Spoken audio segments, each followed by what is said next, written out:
Livro Sinais dos Tempos. Meditação 2 de abril.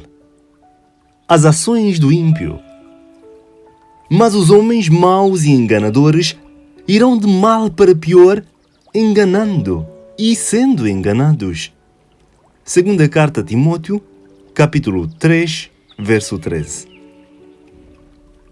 Os mesmos resultados vistos na transgressão da lei de Deus pelos habitantes do mundo de Noé serão vistos nos habitantes dessa geração.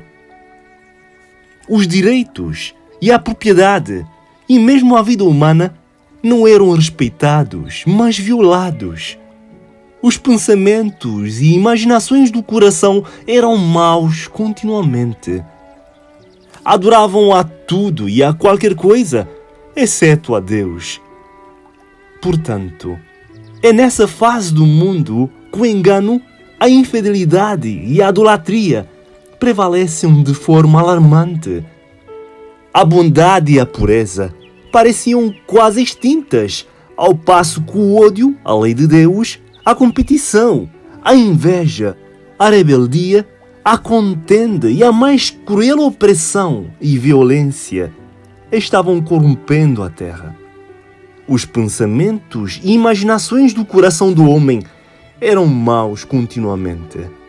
Ao poupar a vida do assassino Caim, Deus deu ao mundo um exemplo do que seria o resultado de se permitir que o pecador vivesse para continuar um caminho de iniquidade desenfreada. Por meio da influência do ensino e do exemplo do Caim, multidões de descendentes dele foram levados ao pecado até que a maldade do homem se agravou na terra e toda a imaginação dos pensamentos e do coração era má continuamente. A longa tolerância para com os ímpios encoraja os homens na transgressão, mas a punição deles é tão certa e terrível por ter sido muito adiada. O Senhor se levantará como no monte Perazim.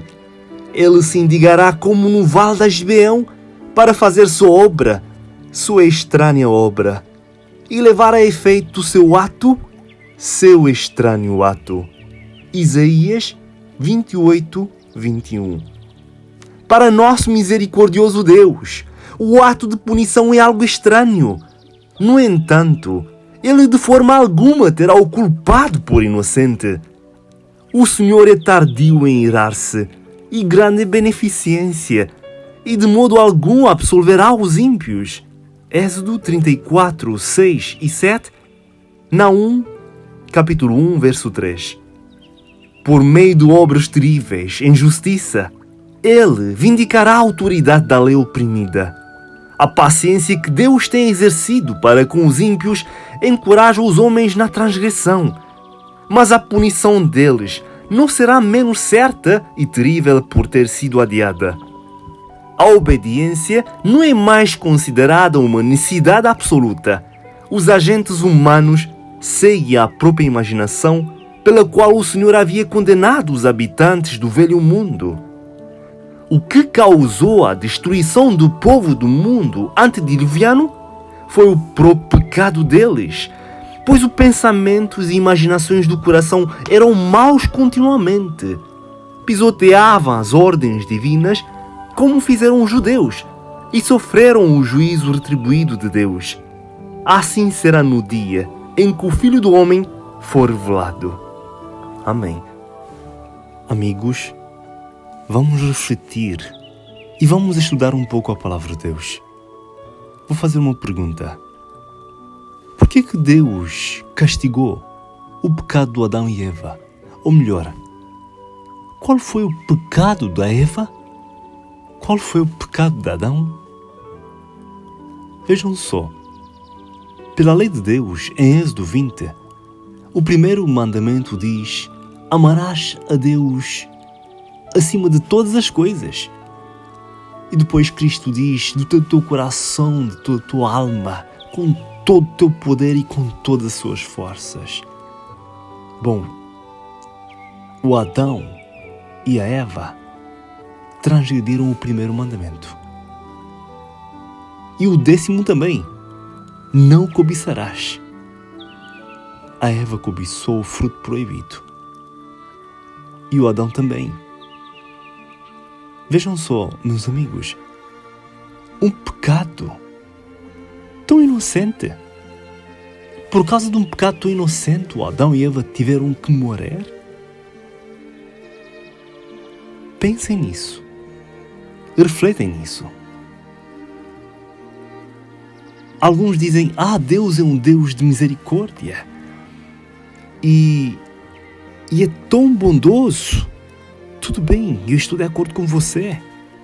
Deus é um Deus de misericórdia, sim.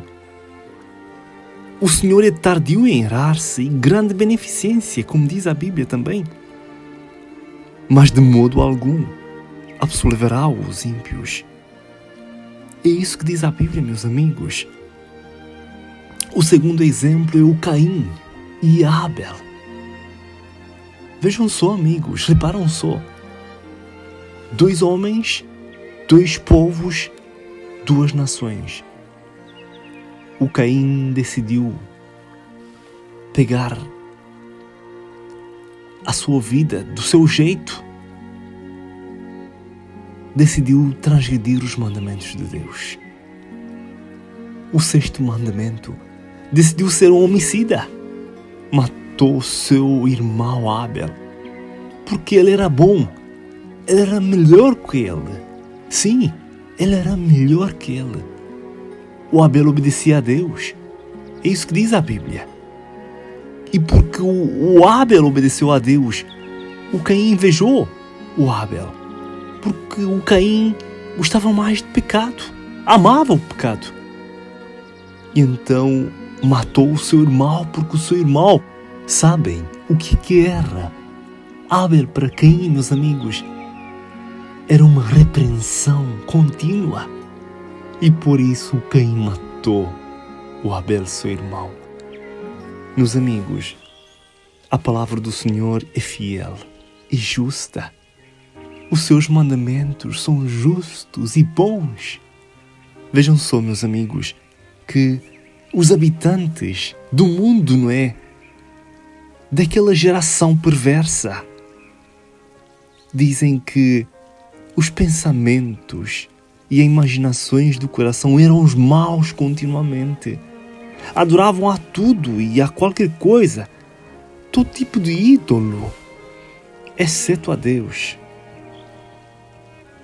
Portanto, a palavra aqui diz que é nessa fase do mundo que o engano, a infidelidade e a idolatria prevalecem de forma alarmante. E hoje em dia é igual, meus amados, é a mesma coisa. O próprio Cristo, em Mateus 24, nos dá uma advertência que assim como será nos dias de Noé, vai ser também em nossos dias. E quando a plenitude, digamos, dos pecados chegará ao fim, até o topo, lá no alto, o Senhor se levantará para castigar a terra. O nosso Deus é um Deus de misericórdia. Sim, meu amado, hoje, no tempo da graça, Ele é um Deus misericordioso. Para o nosso Deus, o ato de punição, a palavra de Deus diz que é algo estranho. No entanto, Ele de forma alguma terá o culpado por inocente. O culpado vai ter que pagar a pena da transgressão dos seus santos mandamentos, meus amigos. E o castigo para a punição é a morte eterna. Que eu não desejo isso para você e nem para mim, meu amigo. Por isso, o apelo que eu faço nesta manhã para você, amigo, minha amiga, volta para Jesus. Volta nos braços de Jesus. Abandona a sua vida de pecados. Pede auxílio ao Senhor para que possas guardar os seus santos mandamentos. Guarda-os pelo amor. Na verdade, você ama Jesus? Se você ama Jesus, você deve guardar os seus mandamentos. Porque isso que a Escritura diz. Se me amais, guardareis os meus mandamentos. Vejam como é que diz 1 de João, capítulo 5, verso 2 em diante. Nisto conhecemos que amamos os filhos de Deus, quando amamos a Deus e praticamos os seus mandamentos. Porque esse é o amor de Deus, que guardamos os seus mandamentos. Ora, os seus mandamentos não são penhosos, porque todo o que é nascido de Deus vence o mundo. E esta vitória que vence o mundo, a nossa fé. Meu amigo, eu pergunto outra vez a você. Você realmente ama Jesus? Então, meu amigo, minha amiga, como é que você pode dizer que ama Jesus quando você não guarda os seus mandamentos? Como é que fica então com aqueles que dizem que o quarto mandamento foi abolido na cruz do Calvário? Oh, meus amigos, não tem fundamento para isso bíblico. Nós temos que guardar todos os seus mandamentos. E eles são 10 mandamentos. Aliás, são 11. Cristo diz: um novo mandamento vos dou, que vos amem uns aos outros. Então, meus amados, se realmente nós amamos a Cristo, nós também amamos os seus mandamentos. Oh, meu amigo, minha amiga, eu convido você para irmos juntamente ao Salmo 119. Nós não vamos ler tudo, mas eu convido você a ler verso com verso e medita profundamente na palavra do Senhor. Veja como o salmista Davi diz no Salmo 119, o verso 47: terei prazer nos teus mandamentos, os quais eu amo. Para os teus mandamentos que amo, levantarei as mãos e meditarei nos teus decretos. O verso 44: assim observarei contínuo a tua lei, para todo sempre. Queridos, na lei do Senhor são 10 mandamentos. No Êxodo capítulo 20 são 10 mandamentos. Foram escritos 10 preceitos com o próprio dedo de Deus. Como é que nós podemos dizer que o quarto mandamento foi abolido, que é o sábado do Senhor? Meus amados, pergunta ao seu pastor. Vai no verso 97 e veja como é que se exprima o Davi. Quanto amo a tua lei, é a minha meditação todo dia. Os teus mandamentos me fazem mais sábio que os meus inimigos. Meu amigo, minha amiga, eu preciso dizer para você que se na sua igreja não se ensina os mandamentos do Senhor, oh, meu amado, alguma coisa se passa. Meu amado, toda a igreja devia ensinar os mandamentos do Senhor, porque o salmista Davi diz que os mandamentos me fazem mais sábio. O verso 100: sou mais prudente que os idosos, porque guardo os teus preceitos.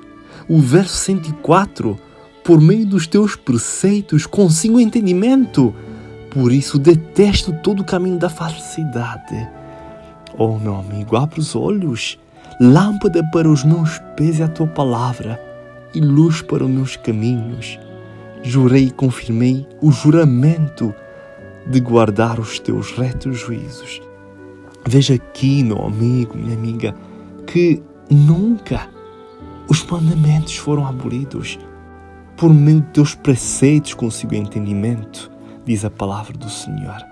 Então, se por meio da sua santa lei eu vou conseguir entendimento e vou entender o caminho da falsidade, estou a entender, a santa lei de Deus vai nos mostrar o caminho da falsidade.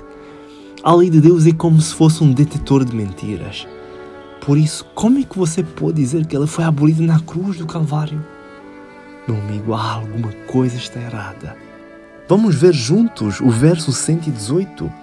Desprezas os que se desviam dos teus decretos, porque falsidade é a astúcia deles. Vejam nesse verso, meus amados, fazem vocês mesmos a comparação.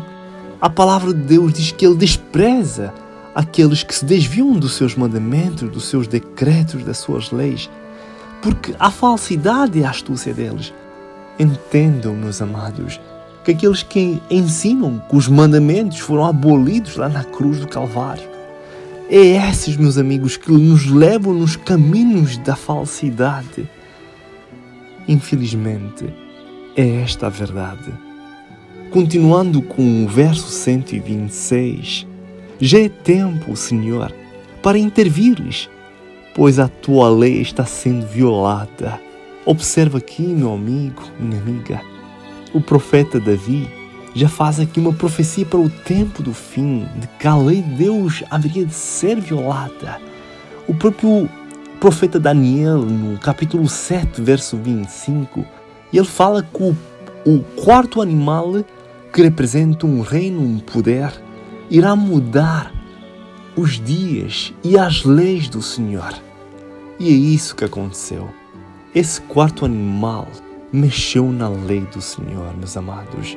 No ano 321 depois de Cristo, o Constantino, foi ele que mudou o sábado do Senhor no dia do domingo, no primeiro dia da semana, que era o domingo, o dia do sol. Meu amigo, minha amiga, estuda a palavra de Deus, estuda a história e observa que o homem é que mudou a lei do Senhor. Não Deus é que mudou a sua lei. A sua lei permanece para sempre. Veja como é que diz aqui o verso 142. A tua justiça é justiça eterna e a tua lei é a própria verdade. O verso 151. Tu estás perto, Senhor, e os teus mandamentos são verdade. O verso 160. As tuas palavras são em tudo verdade desde o princípio, e cada um dos teus juízos dura para sempre. Para quanto tempo dura a lei do Senhor, meus amigos? Para quanto tempo dura a palavra de Deus? Os mandamentos de Deus são verdade. E eles durarão para sempre. Para sempre, meus amigos. Vejam o verso 165 e 166, que vai ser os últimos.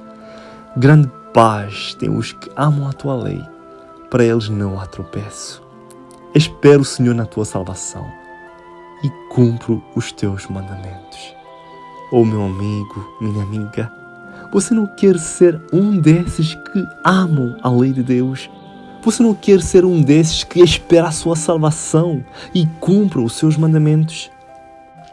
Oh, meu amigo, minha amiga, Deus tem um povo, sim, sobre a terra que guarda os seus mandamentos. Em Apocalipse capítulo 14, 12, o Senhor fala assim: aqui está a perseverança dos santos, os que guardam os mandamentos de Deus e têm a fé em Jesus. Oh, meus amados, aqui o Senhor tem um povo, sim, que guarda os seus mandamentos e tem a fé de Jesus. Observa, meu amigo, minha amiga, no capítulo 13 e no capítulo 17 da Apocalipse, o Satanás tem a sua igreja que vai utilizá-la para fazer sofrer o povo de Deus. Especialmente no capítulo 12, observem que o Satanás, no verso 17, diz que irou-se o dragão, que é o Satanás, a antiga serpente, diz a palavra de Deus, contra a mulher, o símbolo da mulher em profecia, a igreja, meus amigos. E aqui diz que ele, esse dragão, o Satanás, ele foi pelejar com os restantes da sua descendência. E agora, muito importante isso, são aqueles os que guardam os mandamentos de Deus e têm o testemunho de Jesus.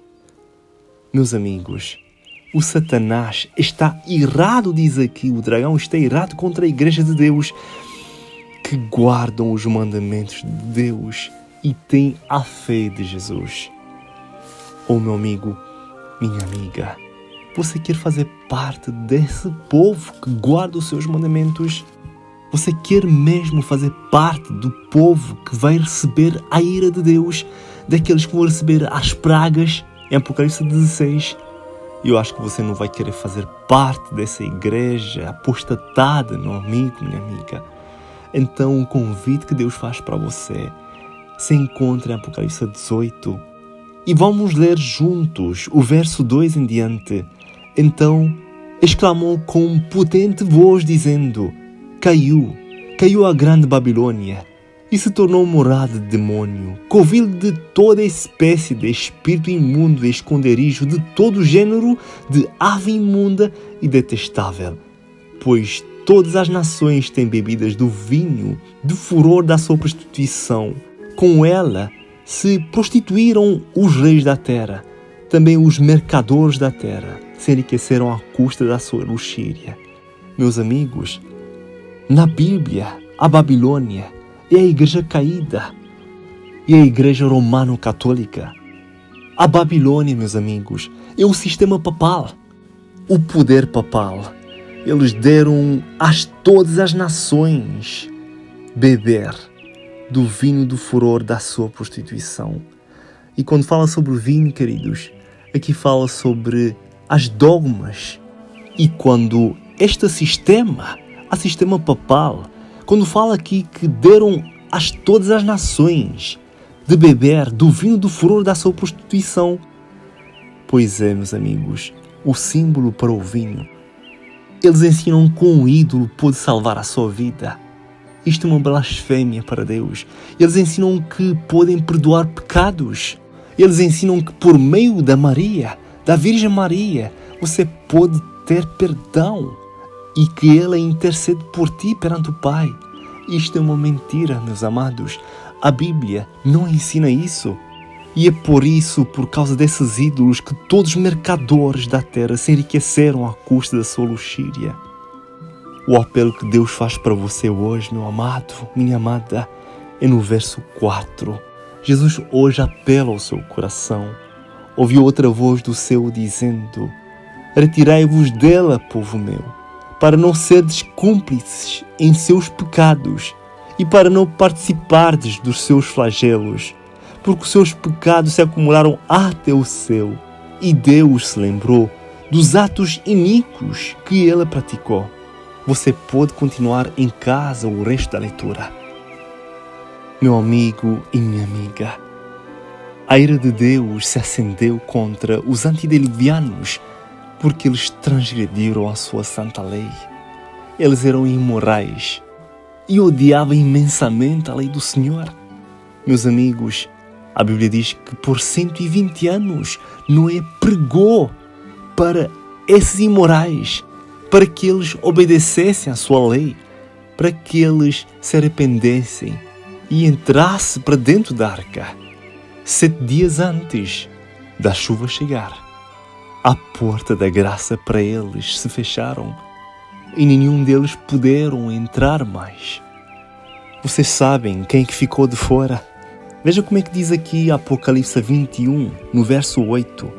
Quanto, porém, aos covardes, aos incrédulos, aos abomináveis, aos assassinos, aos impuros, aos feiticeiros, aos idólatras e a todos os mentirosos, a parte que lhes cabe será no lago que arde com fogo e enxofre, a saber, a segunda morte.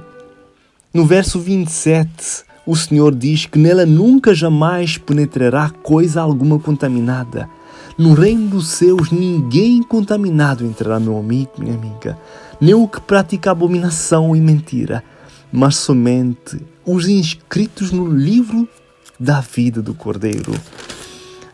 Continuando com o pensamento, no capítulo 22, verso 15, vamos ler: fora ficam os cães, os feiticeiros, os impuros, os assassinos, os idólatras e todo aquele que ama e pratica a mentira.